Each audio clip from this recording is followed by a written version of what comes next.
Olá, meus cumprimentos a todos, aqui estou eu para mais um vídeo. E hoje nós vamos tratar de uma personagem muito interessante e para mim uma personagem assim que me internece muito, a Maria de Magdala.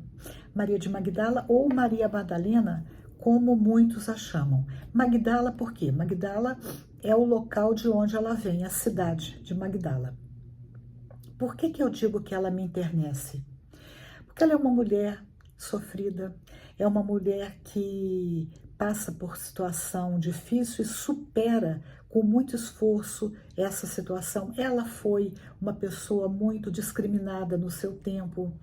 Então, de certa forma, Maria Madalena, ela tem muitos pontos de contato com muitos de nós. Por isso ela me internece muito. A história dela é uma história emocionante. E aqui nesse livro Boa Nova, que é uma psicografia do Chico Xavier, pelo espírito Humberto de Campos, ele fala algumas coisas bem interessantes sobre a Maria de Magdala. Primeiro, ele diz que ela realmente foi uma mulher que teve uma vida problemática, né? Ele fala assim, quer ver? Ela vivia entregue a prazeres, em companhia de patrícios romanos. Então aqui nós já temos duas informações importantes. Primeiro, que a vida dela era uma vida onde ela valorizava bastante as questões materiais, prazeres físicos.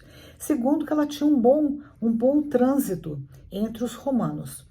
Esse texto ainda nós vamos ver que os próprios judeus, porque ela era uma judia, os próprios judeus, em função do fato dela ter abandonado o lar dela, da família original dela, e se relacionava bem com os romanos, ela também era discriminada, não só pelo comportamento, como também pelas companhias que ela andava. Aí o Humberto de Campos também diz que ela era uma mulher jovem e formosa. E aqui é que ele fala que, olha, ela se emancipara dos preconceitos férreos da sua raça. Que raça? A raça judaica.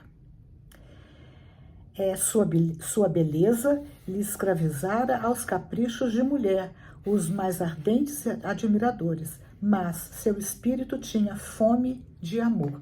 Então aqui era outra coisa, né, que é muito comum a gente ver pessoas que na aparência são muito felizes, são muito belas, despertam, né, a admiração de muitas pessoas, mas diz aqui, o seu espírito tinha fome de amor. Aí ela toma contato com o Evangelho de Jesus e ela se encanta pelos conceitos que Jesus traz. Ela jamais tinha ouvido alguém falar sobre amor como Jesus estava falando, porque para ela o amor era o amor carnal e Jesus fala de um outro tipo de amor. Ele fala do amor espiritual. Inclusive ela faz ela diz aqui o Humberto de Campos que tem um momento que ela para pensar naqueles ensinos de Jesus e ela fala assim: que lhe valiam as joias, as flores raras, os banquetes suntuosos, se ao fim de tudo isso conservava a sua sede de amor. Então, depois que terminava tudo isso, as festas, né, o brilho, a suntuosidade, ela vivia uma vida de abundância. Mas quando tudo terminava, lá estava Maria, com seu coração vazio. E aí um dia, a Maria toma coragem e vai falar com Jesus. Aí ela diz assim: tendes a clarividência do céu e podeis adivinhar como tenho vivido. Olha só, ela tinha certeza que Jesus ia compreendê-la. E ela continua dizendo: eu sou filha do pecado. Todos me condenam.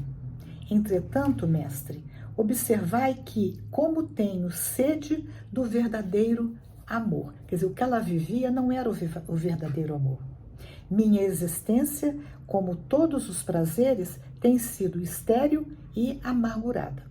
Bom, aí vai o texto, que é muito bonito, e Jesus conversa com ela, reforçando que realmente ele entendia a problemática dela, e depois ele ainda fala, vou citar só uma frasezinha, que ela não se desespere nem perca as esperanças do amor do Pai Celestial, porque ele fala para ela, olha, esse Pai é o Pai de amor, é o Pai que perdoa, e ele diz assim, caminha agora sob sua luz, a luz do Pai, porque o amor cobre a multidão dos pecados. Essa é uma frase muito comum, a gente ouve muito, né, falar que o amor cobre a multidão dos pecados. E aí o Humberto de Campos situa essa frase nesse contexto do contato de Jesus com Maria de Magdala. Mas ele ainda fala o seguinte, que a virtude tem de marchar por uma porta muito estreita. Essa é outra lição que nós vamos ver aqui nessa passagem. E o que é a porta estreita? Não é a porta das facilidades.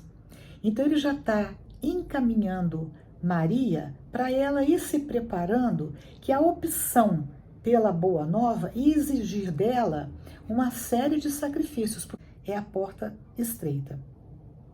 E ele ainda fala assim, abre aspas, o amor sincero não exige satisfações passageiras, que é o que a Maria vivia até então, que se extinguem no mundo com a primeira ilusão. Trabalha sempre, sem amargura e sem ambição, com os júbilos do sacrifício. Só o amor que renuncia sabe caminhar para a vida suprema. Então, olha só como Jesus vai semeando no coração de Maria que ela precisaria entender que ela ia ter que renunciar a uma série de coisas, que os prazeres do mundo são ilusórios, são passageiros, mas que se ela estava fazendo opção pelo amor verdadeiro, ela teria que fazer sacrifícios. Mas esses sacrifícios não seriam dolorosos. Ele fala assim, júbilos do sacrifício. Quer dizer, um sacrifício que traz alegria. Por quê? Porque não traz arrependimento.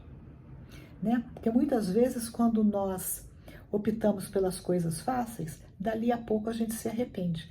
Então Jesus está aos poucos insinuando para Maria o que ela teria que enfrentar lá na frente. Bom, agora eu vou ler um trecho que eu acho assim muito interessante, porque a Maria fala assim, só o amor pelo sacrifício poderá saciar a sede do coração? Ela pergunta para ele, para Jesus. E Jesus responde, somente o sacrifício contém o divino mistério da vida. Esse parágrafo me lembrou muito a questão da crucificação, porque pessoalmente essa é uma passagem que mexe muito com o meu coração. Como que Jesus, sendo o Filho de Deus, pôde ter se submetido a tanto sofrimento.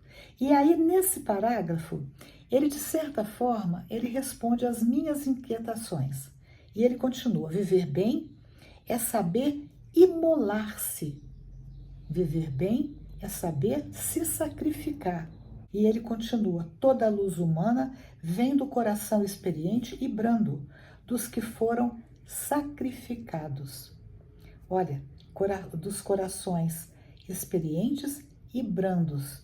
E não é assim que era o coração de Jesus? Experiente e brando, e dos que foram sacrificados. Jesus não foi sacrificado?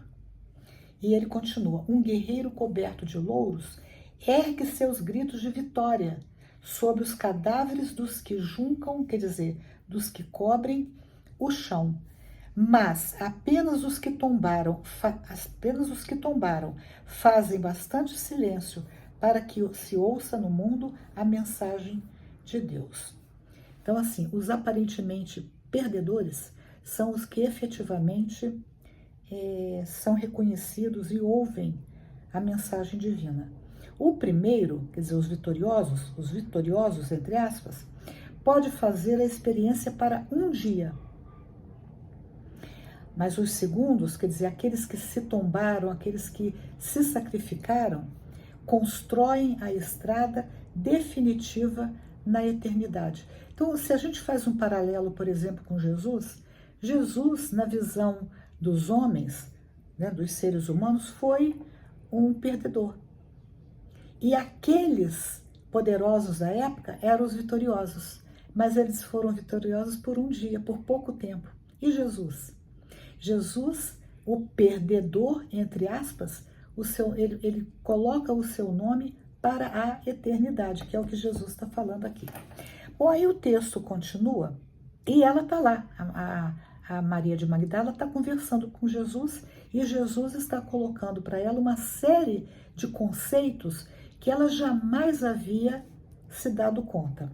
Nisso, o Simão Pedro passa por eles, né? Eles estão lá na sala, Simão Pedro passa por eles e observa com estranheza o fato de Jesus estar conversando e conversando com Maria de Magdala, que era uma mulher mal vista no mundo. E Maria, muito sensível, ela percebe a frieza do olhar de Pedro. Tanto é que ela pergunta: o que será de nós quando o Senhor partir? E Jesus fala para ela que efetivamente ele iria partir, mas que ele estaria sempre reunido com eles todos em espírito, inclusive com a Maria. Depois que eles conversam, ele fala assim para Maria: vai, Maria, sacrifica-te e ama sempre. Longo é o caminho, difícil a jornada, estreita a porta, mas a fé remove os obstáculos. Nada temas, é preciso crer somente. Então, olha nessas poucas palavras o que Jesus está falando para ela, dando força para ela, dizendo para ela que a vida dela seria uma vida de sacrifício, mas que ela não devia temer e devia sempre entrar pela porta estreita. E a gente vai ver lá na frente que depois que Jesus vai embora e que os próprios apóstolos não permitem que ela faça parte daquele grupo de apóstolos, ela vai ter que enfrentar a vida com muita dificuldade. E ela não cede aos convites que facilitariam a vida dela, né? Ela prefere a porta estreita, não a porta larga. E aí ela segue, tendo em mente que ela teria que ter uma vida voltada para a caridade, para o verdadeiro amor. Aí o Humberto de Campos fala que um dia um grupo de leprosos, eles se aproximam da Maria. Ela enxerga neles irmãos. Então ela começa a falar, eles perguntam sobre Jesus e ela começa a falar sobre Jesus para eles e consola aqueles corações. E provoca neles um verdadeiro amor e uma fé inabalável em Jesus. Ela passa algum tempo com esses leprosos. Depois, no convívio, é que ela começa a observar na pele dela as marcas da lepra. Bom, aí ela começa a ficar muito doente e ela vai procurar a mãe de Jesus e João. Quando ela os encontra, ela já está bastante fragilizada e ela então realiza a sua aspiração de rever esses grandes amigos. Nessas alturas, o corpo, ela já está em Éfeso, a cidade onde João e Maria estavam, e seu corpo já está alquebrado e ela já estava era já quase impossível dela continuar a caminhar. Mas uma família modesta de cristãos do subúrbio recolheu-a a uma tenda humilde por caridade. E ela vem então a desencarnar depois disso. E aí diz que, Humberto de Campos, né? Ele diz que chega uma hora que o peito dela deixa de arfar, quer dizer, eles percebem que ela já não mais respirava, e ela então enxerga Jesus. E ela diz assim: Senhor, né? Porque ele estende as mãos para ela e ela diz: Senhor. E aí Jesus recolheu-a brandamente nos braços e murmurou: Maria, já passastes a porta estreita, amaste muito, vem, eu te espero aqui. Bom, tá aí o capítulo 20, que é o Maria de Magdala. Se gostaram, dê um joinha, compartilhem e, se desejarem, se inscrevam no canal. Até o próximo vídeo, se Deus quiser.